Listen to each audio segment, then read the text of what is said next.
നമോ വെങ്കിട്ടേശായ. നമസ്കാരം. ആത്മീകം കുടുംബത്തിൻ്റെ പുതിയൊരു പതിവിലേക്ക് എല്ലാവർക്കും സ്വാഗതം. നാളെ മെയ് മാസം 11 ഞായറാഴ്ച, വൈശാഖ മാസത്തിലെ ശുക്ലപക്ഷ ചതുർദശി ദിവസമാണ് നരസിംഹ ജയന്തിയായി ആഘോഷിക്കുന്നത്. മഹാവിഷ്ണുവിൻ്റെ ദശാവതാരങ്ങളിൽ ഏറ്റവും പ്രധാനപ്പെട്ട 4ാമത്തെ അവതാരമാണ് നരസിംഹാവതാരം. പേരുപോലെ തന്നെ സിംഹത്തിൻ്റെ മുഖവും മനുഷ്യൻ്റെ ഉടലുമാണ് ഈ അവതാരത്തിൻ്റെ പ്രത്യേകത. അസുര രാജാവായ ഹിരണ്യകശിപുവിനെ നിഗ്രഹിക്കാനാണ് ഭഗവാൻ നരസിംഹമൂർത്തിയായി അവതരിച്ചത്. ശത്രു സംഹാരത്തിനായി ഉടലെടുത്ത ഉഗ്രമൂർത്തിയാണെങ്കിൽ പോലും ഭക്തരിൽ ക്ഷിപ്രപ്രസാദിയാണ് നരസിംഹമൂർത്തി എന്നാണ് പറയുന്നത്.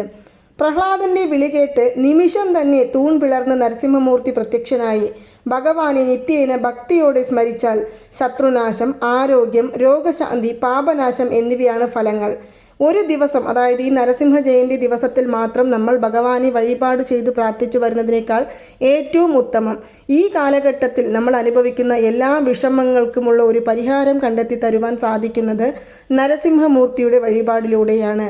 സാധിക്കുന്ന സമയങ്ങളെല്ലാം തന്നെ നമ്മൾ നരസിംഹ ക്ഷേത്ര ദർശനം നടത്തി പ്രാർത്ഥിച്ചു വന്നാൽ നമ്മുടെ ജീവിതത്തിൽ നമ്മൾ അനുഭവിക്കുന്ന ദുഃഖങ്ങൾക്കും ദുരിതങ്ങൾക്കും എല്ലാം തന്നെ മോചനം നേടുവാൻ സാധിക്കുന്നതാണ്.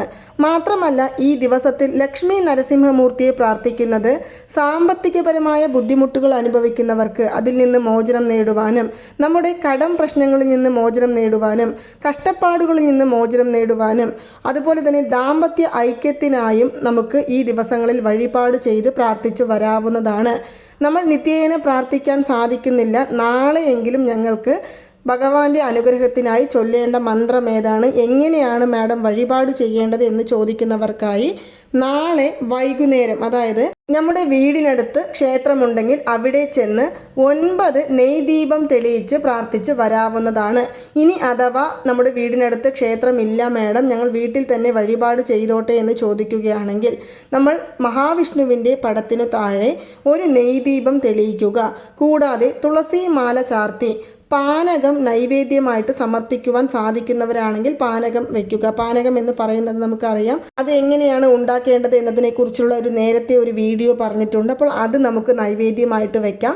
ഇനി അതല്ല, ഞങ്ങൾക്ക് നൈവേദ്യമായിട്ട് പാനകം വെക്കാൻ സാധിക്കുന്നില്ല എന്നുണ്ടെങ്കിൽ പഴവർഗ്ഗങ്ങൾ നൈവേദ്യമായിട്ട് സമർപ്പിച്ച് പ്രാർത്ഥിക്കാവുന്നതാണ്. അതുപോലെ തന്നെ നമ്മൾ നെയ്ദീപം തെളിയിച്ച് താഴെ തറയിൽ ഇരുന്നു കൊണ്ട് ഒരു മനപ്പലകയോ അല്ലെങ്കിൽ നമുക്കൊരു ശുദ്ധമായ പുൽപ്പായയോ വിരിച്ച് താഴെ തറയിൽ കിഴക്കു ദിശ നോക്കി നമ്മൾ ഇരുന്നു കൊണ്ട് 108 തവണ ഓം നമോ നാരായണ എന്നുള്ള മന്ത്രം ജപിച്ചതിനു ശേഷം നമുക്ക് 21 പ്രാവശ്യം ഈ മന്ത്രം ജപിക്കാവുന്നതാണ്.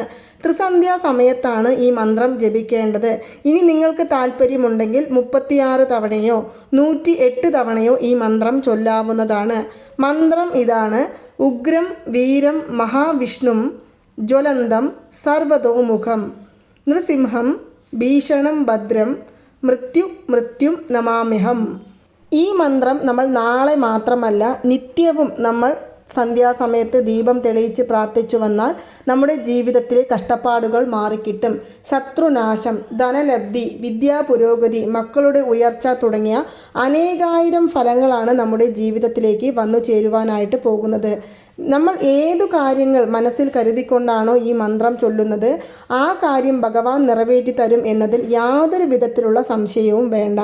ഇനി അഥവാ നമ്മൾ ക്ഷേത്രത്തിൽ ചെന്നുകൊണ്ടാണ് ഈ മന്ത്രം ചൊല്ലുന്നത് എങ്കിൽ ക്ഷേത്രത്തിൽ ഇരുന്നു കൊണ്ട് നമ്മൾ 108 തവണ ഓം നമോ നാരായണ എന്ന മന്ത്രം ജപിച്ചതിനു ശേഷം ഈ മന്ത്രം നമുക്ക് 108 തവണ 1008 തവണ എന്നിങ്ങനെ കണ്ണുകൾ അടച്ച് ധ്യാന രീതിയിൽ ഇരുന്നു കൊണ്ട് ചൊല്ലാവുന്നതാണ്. ഈ മന്ത്രം നിങ്ങൾ എന്നു മുതൽക്ക് ചൊല്ലി തുടങ്ങുന്നുവോ, ഉദാഹരണത്തിന് നാളെ നരസിംഹ ജയന്തി ദിവസം മുതൽക്ക് തുടർച്ചയായി അങ്ങോട്ട് ചൊല്ലുവാനാണ് ആഗ്രഹിക്കുന്നത് എങ്കിൽ പോലും നിങ്ങളുടെ ജീവിതത്തിൽ ഒരു മാറ്റം വന്നു ചേരുന്നു എന്ന് നിങ്ങൾക്ക് തന്നെ തിരിച്ചറിയുവാൻ സാധിക്കും. ഭഗവാൻ നമ്മുടെ ജീവിതത്തിൽ സർവ്വ ഐശ്വര്യവും സകല സൗഭാഗ്യങ്ങളും കൊണ്ടെത്തിച്ചു തരുന്നതായിരിക്കും. കൂടാതെ തന്നെ ലക്ഷ്മി ദേവിയുടെ അനുഗ്രഹമുള്ളത് കൊണ്ട് തന്നെ നമ്മുടെ കടം പ്രശ്നങ്ങൾ കാണാതെ പോകും. പണം സംബന്ധിച്ചുള്ള എല്ലാ പ്രശ്നങ്ങളിൽ നിന്നുള്ള മോചനം നേടുവാൻ സാധിക്കും. കിട്ടാതെ കിടക്കുന്ന പണം നമ്മളെ തേടി വരും. നിങ്ങൾ ഏതൊരു കാര്യം മനസ്സിൽ കരുതിക്കൊണ്ടാണോ ഈ മന്ത്രം ജപിക്കുന്നത്, മക്കളുടെ ഉയർച്ചയ്ക്ക് വേണ്ടിയാണോ, ശത്രുനാശത്തിന് വേണ്ടിയാണോ, സ്വന്തമായ ഒരു വീടിന് വേണ്ടിയാണോ, അല്ലെങ്കിൽ സ്വന്തമായിട്ട് ഇഷ്ടപ്പെട്ട ഒരു വാഹനം ലഭിക്കുവാൻ വേണ്ടിയാണോ, വിദേശ ജോലിക്ക് വേണ്ടിയാണോ, ഇങ്ങനെ ഏതൊരു ആഗ്രഹവും, ഉദാഹരണത്തിന് ആരോഗ്യ പ്രശ്നങ്ങൾ മുഖാന്തരം ഒരുപാട് പേർ കഷ്ടപ്പാടുകൾ അനുഭവിക്കുന്നുണ്ട്. ഇപ്പോൾ എന്തെല്ലാമോ അസുഖങ്ങൾ വന്നുകൊണ്ടിരിക്കുകയാണ്. ആ അസുഖത്തിൽ നിന്നെല്ലാം നമുക്ക് മോചനം നേടണം. എന്നെ ഏതൊരു അസുഖവും ബാധിക്കരുത്, സമാധാനത്തോടു കൂടിയും സന്തോഷത്തോടു കൂടിയും ജീവിക്കണമെന്നെല്ലാം ആഗ്രഹമുള്ളവർക്ക് ഈ മന്ത്രം നിത്യവും ചൊല്ലാവുന്നതാണ്. ഇനി നമ്മൾ ഈ മന്ത്രം ചൊല്ലിക്കഴിഞ്ഞതിനു ശേഷം വീട്ടിൽ ദീപധൂപ ആരാധനകൾ കാണിക്കാവുന്നതാണ്. നാളെ പ്രധാനമായും നിങ്ങൾ ശ്രദ്ധിക്കേണ്ട കാര്യം നോൺ വെജ് കഴിക്കരുത്, ബ്രഹ്മചര്യം പുലർത്തേണ്ടതാണ്. അതുപോലെ തന്നെ ശുദ്ധമായ മനസ്സോടുകൂടി ഉണ്ടാകേണ്ടതാണ്. നിങ്ങൾക്ക് വ്രതം അനുഷ്ഠിക്കാൻ സാധിച്ചില്ല എങ്കിലും പോലും ഓം ലക്ഷ്മി നരസിംഹമൂർത്തിയെ നമ, ഓം ലക്ഷ്മി നരസിംഹമൂർത്തിയെ നമ എന്നുള്ള മന്ത്രം സമയം കിട്ടുമ്പോഴെല്ലാം ചൊല്ലുക. നിങ്ങൾക്ക് എപ്പോഴെല്ലാം സമയം കിട്ടുന്നുവോ നാളെ രാവിലെ ഉണർന്ന ഉടൻ തന്നെ നിങ്ങൾക്ക് ഈ മന്ത്രം ചൊല്ലി തുടങ്ങാവുന്നതാണ്. കഴിവതും നമ്മൾ നാളെ ക്ഷേത്ര ദർശനത്തിന് പോകുമ്പോൾ നേരത്തെ പറഞ്ഞതുപോലെ 9 നെയ്വിളക്കുകൾ തെളിയിക്കുമ്പോൾ ചുവന്ന തിരിയിട്ട് തെളിയിക്കുക. അത് ക്ഷേത്രത്തിൽ മാത്രം ചുവന്ന തിരിയിട്ട് തെളിയിക്കുക. വീടുകളിൽ നിങ്ങൾക്ക് ചുവന്ന തിരി കിട്ടുകയാണെങ്കിൽ അതിട്ട് തെളിയിക്കാം. അല്ലെങ്കിൽ വെളുത്ത നിറത്തിലുള്ള തിരിയിട്ട് നമുക്ക് ഭഗവാനെ പ്രാർത്ഥിക്കാവുന്നതാണ്. നമ്മൾ ഈ ചുവന്ന തിരിയിട്ട് തെളിയിക്കുമ്പോൾ നമ്മുടെ ശത്രു ദോഷം ഇല്ലാതാകും. നമ്മൾ കണ്ണിൽ കാണുന്ന ശത്രുക്കൾ ഒരുപാട് പേരുണ്ടാകും, നമുക്കറിയാത്ത ശത്രുക്കൾ ഒരുപാട് പേരുണ്ടാകും. അങ്ങനെയുള്ള ശത്രുക്കളിൽ നിന്നെല്ലാം മോചനം നേടുവാൻ സഹായിക്കുന്ന ഒരു അത്ഭുത മന്ത്രമാണ് ഞാൻ ഇപ്പോൾ ഇവിടെ പറഞ്ഞത്. അപ്പോൾ നിങ്ങൾ മറക്കാതെ നാളെ ക്ഷേത്ര ദർശനം നടത്തുക. അവിടെ ചെല്ലുമ്പോൾ നമ്മൾ തുളസി മാല സമർപ്പിക്കുക, അല്ലെങ്കിൽ നെയ്യ് വാങ്ങിച്ചു കൊണ്ടുപോയി കൊടുക്കുക. അതും അല്ലെങ്കിൽ നമ്മൾ നാളെ ഒരു 7 പേർക്ക് അന്നം ദാനമായി കൊടുക്കുക. ഇതെല്ലാം തന്നെ നമ്മുടെ ജീവിതത്തിലെ കർമ്മ പാപ ഫലങ്ങളെ ഇല്ലായ്മ ചെയ്യുവാൻ സാധിക്കുന്നതാണ്. നാളെ മാത്രമല്ല, നമ്മുടെ ജീവിതത്തിൽ ഉയർച്ച ഉണ്ടാകുവാനായിട്ട് നമുക്ക് നിത്യവും ഞാൻ നേരത്തെ പറഞ്ഞ നരസിംഹമൂർത്തി മന്ത്രം ചൊല്ലാവുന്നതാണ്. പ്രധാനമായും നമ്മൾ വൈകുന്നേരങ്ങളിൽ ദീപം തെളിയിക്കുന്ന സമയത്ത് ജപിക്കാം.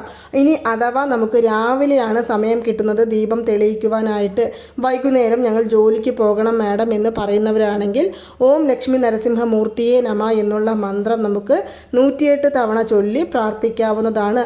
അതും നമ്മൾ ഉഗ്രം വീരം എങ്ങനെ ജപിക്കുന്നുവോ അതിനുള്ള ഫലം നമ്മളെ തേടിയെത്തുന്നത് പോലെ തന്നെയാണ്. അപ്പോൾ നാളെ മറക്കാതെ ചെയ്യേണ്ട വഴിപാട് ഏതാണ്, ചൊല്ലേണ്ട മന്ത്രം എന്താണ് എന്നതെല്ലാം തന്നെ ഇന്നത്തെ ഈ വീഡിയോയിലൂടെ കണ്ടു കഴിഞ്ഞു. നിങ്ങൾക്കെല്ലാവർക്കും ഈ ഒരു വീഡിയോ ഇഷ്ടമായി കാണുമെന്ന് വിശ്വസിക്കുന്നു. അതുപോലെ തന്നെ നമ്മുടെ ചാനൽ സബ്സ്ക്രൈബ് ചെയ്യാതെ ഒരുപാട് പേർ കാണുന്നുണ്ട്. അപ്പോൾ അവരെല്ലാവരും തന്നെ ഒന്ന് സബ്സ്ക്രൈബ് ചെയ്യുവാനും സപ്പോർട്ട് ചെയ്യുവാനും മറക്കരുത്. മാത്രമല്ല നിങ്ങൾക്ക് ഇഷ്ടമുള്ളവരിലേക്ക് ഇതുപോലുള്ള വീഡിയോകളെല്ലാം എത്തിച്ചു കൊടുക്കുവാനും ശ്രമിക്കുക. നന്ദി, നമസ്കാരം. ഓം നമോ നാരായണ. ഓം നമോ വെങ്കിടേശായ നമ.